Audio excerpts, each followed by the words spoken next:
karong adlaw oh napagi ko oh tingnan dito buwan mo na buwan ano yung diri bebo o na ay kuan livelihood buhat o buwad bunlis diri sa Islas Kabulan ang ilang source sa ilang kuryente gitawag ni siya Sarge o siya so buhiko o mo na sila lang planta diesel power plant itong bilan di gyapon nagkuan wow krudo so nagiday mo day mo kalit og out na no kay nagagad naman sa kuan oh kay dire gud guys una kuan lamparilya ra nya karon kay ni-upgrade naman ang mga tao kay kinahanglan naman og bag-ong teknolohiya so kinahanglan ginato ang kuan kuryente kay ikaduha tubig kuryente mao ginay pinaka-main nga basic nga pahinahanglanon sa tao kung ikaw gusto ka mabuhi mo na dire magkadugay ang panahon ang tao mangita gyud og sulbad sa ilang kuan inadlaw nga kay makuha naman sila kanang upgrade pod kay mapiyaan po kaya binag-uban gikan sa syudad so maingon nga na kuan mangita gyud sila sulbad sa unsa nga mahimong komportable ang ilang nadadlaw nga buhat na karon guys gikan mi sa among balay na abot mga pila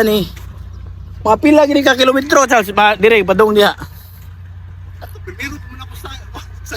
kasuway karon pa kasuway mga duha ka kilometro ya among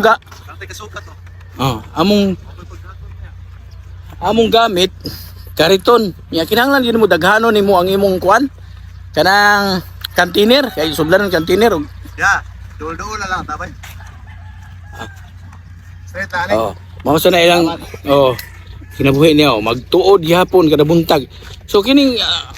buhaton kung magsige ka kada adlaw og kuan no need exercise diri kay kada adlaw pakusog para sa cardio na exercise di parehab syudad ba nga pwede ka mo lingkod niya dahil sakyanan padagan igabot opisina igabot trabuhan lingkod lang gihapon diri kay more in manual man yun kinahanglan ta mulihok ang nakanindot lang po diri guys kung magkuha ang tubig diri sa Islas Kabulan kay ang karsada awang dalan way bato-bato way lubak-lubak ba na clean ra siya kay ang nakapait magud kung magdaga kariton kung lubak-lubak or bati mong dalan dili smooth ang dagan muna ang bidire bisag ligid lang ni sa bisikleta ano yan dagan di ka ma-problema dot-dot pwede ra usa panington ka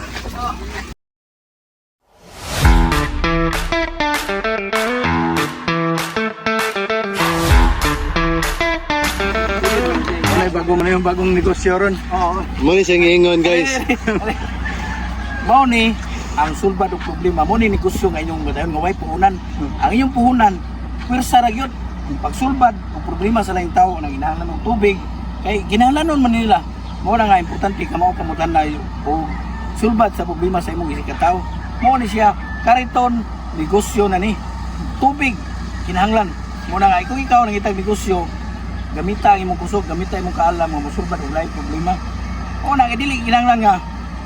kamao ta tanan natay kapital naay negosyo nga naara sa tong palibot maingon na start in what you are smart in what you have or tistingan nimo kung sa imong gana nimo di ba negosyo na kung ikaw ka sosyo ayaw ingon nga wa kay negosyo kay di ka mao negosyo dili ka kasosyo kapurisyo ka